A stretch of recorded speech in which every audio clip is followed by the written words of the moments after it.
मैं पूनम अग्रवाल शेठ विद्या मंदिर English high school Vasai east की अध्यापिका आज कक्षा छठी के छात्रों को संस्कृत पाठ्य पुस्तक रुचिरा में संकलित पाठ सूक्तिस्त बकः पढ़ाने जा रहे। बच्चों, सूक्तिस्त बकः पाठ के पहले भाग में हमने पाठ के पहले 3 श्लोक पढ़े थे, जिनमें हमने सीखा था कि परिश्रम से ही केवल कार्य सिद्ध हो सकते हैं, ना कि बिना परिश्रम के।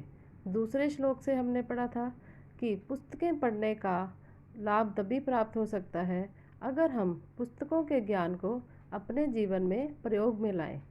तीसरे श्लोक में हमने पढ़ा था कि अगर सभी मनुष्य मधुर वचन बोलने पर प्रसन्न होते हैं तो हमें सबके साथ मधुर वचनों का प्रयोग ही करना चाहिए। आइए बच्चों, अब हम पाठ का दूसरा भाग पढ़ते हैं। इसमें हम पाठ का चौथा श्लोक पढ़ेंगे। आइए देखें। गच्छन् पिपीलिको याति योजना नाम शतान्यपि।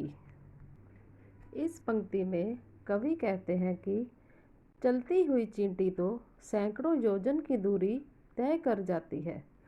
दूसरी पंक्ति देखिए।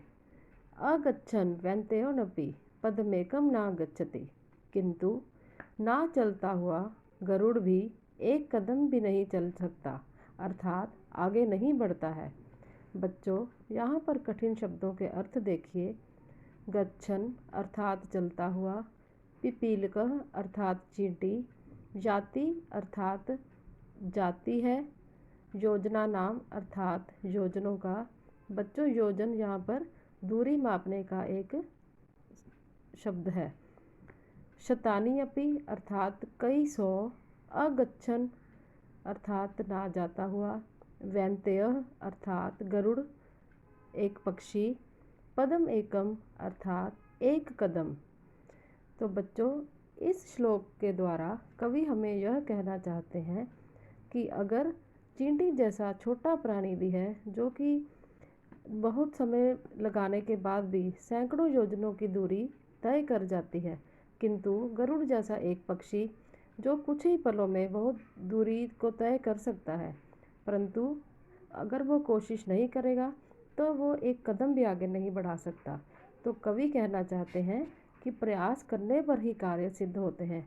अगर हम अपने आप को आलसी बनाकर कोई कार्य नहीं करेंगे, केवल सोचते ही रहेंगे, तो हम किसी भी कार्य को पूर्ण नहीं कर सकते हैं। अर्थात किसी भी कार्य को पूरा करने के लिए हमें कोशिश करनी बहुत ज़रूरी होती है, तभी वह कार्य सिद्ध हो सकता है। आइए बच्चों, पाठ का 5वां श्लोक पढ़ते हैं। काकः कृष्णः पिकः कृष्णः को भेद पिक काकयोः।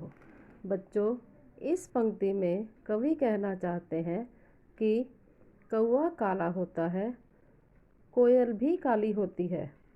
कौवे और कोयल में क्या अंतर है? दूसरी पंक्ति देखिए। वसंत समये प्राप्ते काकः काकः पिकः पिकः। तो दूसरी पंक्ति में कवि कहते हैं कि वसंत काल अर्थात वसंत का समय आने पर कौवा कौवा है और कोयल कोयल है। यह बात अपने आप ही स्पष्ट हो जाती है। बच्चों, यहाँ पर कठिन शब्दों के अर्थ हैं।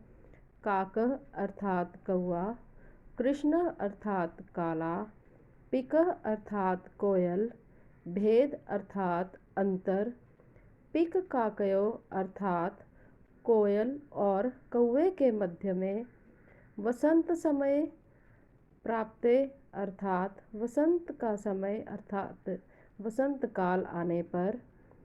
बच्चों, तो कवि यहाँ पर कहना चाहते हैं कि भले ही कौवा भी काला होता है और कोयल भी काली होती है, उनको देखने में हमें उनके बीच का अंतर कभी भी महसूस नहीं होता, लेकिन जब वसंत ऋतु आती है तो उन दोनों का भेद या उन दोनों का अंतर अपने आप ही स्पष्ट हो जाता है, क्योंकि उस समय कोयल तो मीठी आवाज़ में कूकती है और कौवा काँव काँव करके अपनी बोली से पहचाना ही जाता है।